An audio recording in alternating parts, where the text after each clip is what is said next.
I am bountiful, I am magical. Quel costume porte une femme chamanique? Salutations, mesdames, je suis Crayon du service magnétique. Mon partenaire s'éloigne. Pour celles d'entre vous qui ont déjà entendu ce genre de canalisation, vous savez que c'est spécial. Le fait que mon partenaire s'éloigne signifie qu'il n'est pas vraiment conscient de ce qui est dit. C'est un hommage au genre, à votre enseignement, c'est un hommage à l'esprit tout entier de la Lémurie qui affirme que les femmes deviennent chamaniques. Et donc, le genre ne fait pas de différence, mais l'hommage le fait. Et donc, c'est un symbole de respect. Le respect est là, il a toujours été, depuis le début de ces canalisations, du fait qu'il y aurait des femmes qui commencent à se souvenir de ce qu'elles ont appris il y a si longtemps. Au début, il s'agissait seulement de se souvenir, et les cérémonies ont commencé à aider à se souvenir. Les chansons ont commencé à aider à se souvenir. La sororité commence à grandir et dans ce sens, il y a maintenant des formations et des cours, il y a la roue.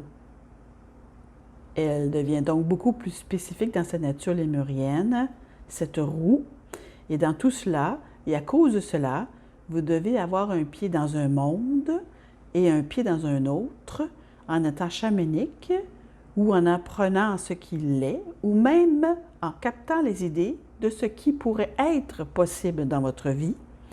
C'est le premier pied, et c'est dans un souvenir spirituel de quelque chose de vraiment ancien.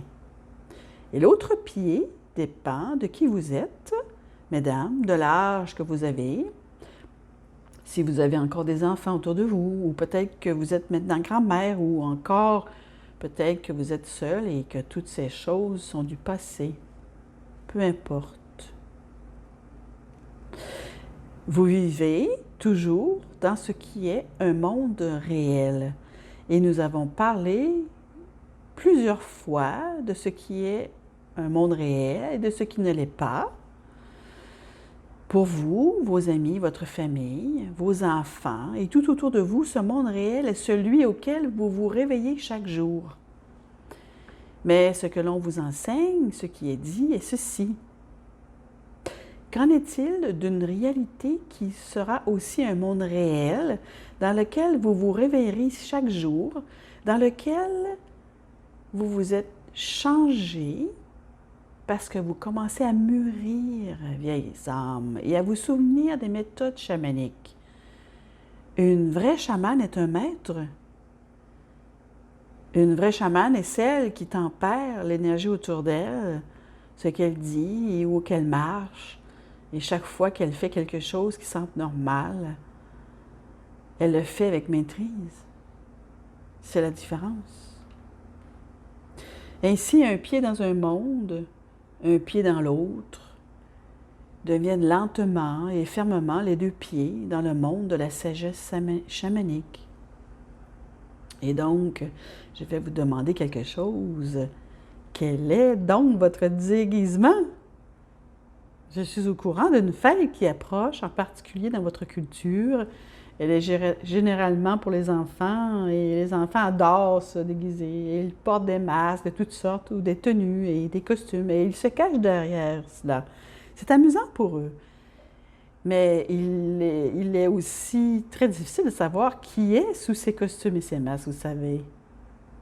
Et donc, je vous demande, quel costume portez-vous en ce moment?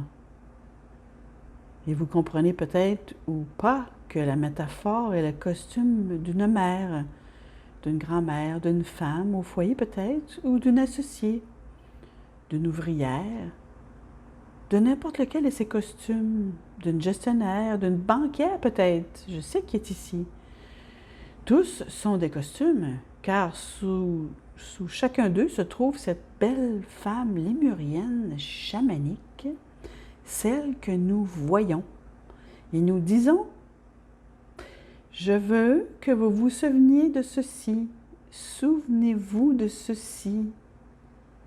Souvenez-vous de ceci. Parce que vous portez des informations essentielles données par les mères des étoiles. Et elles vont dans votre cache, mesdames.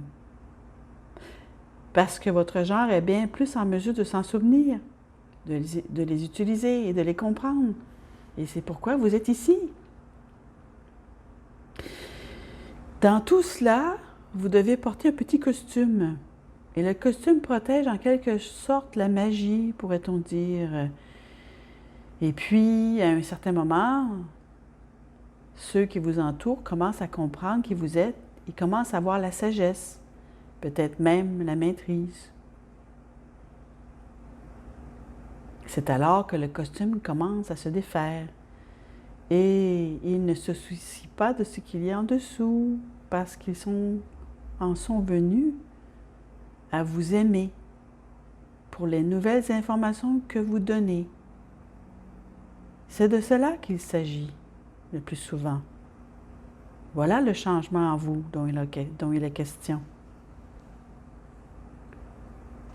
Si vous n'avez pas compris cela avant, il s'agit d'une transformation aussi puissante que celle que vous verriez dans le cocon lorsque le papillon émerge. C'est tellement intéressant.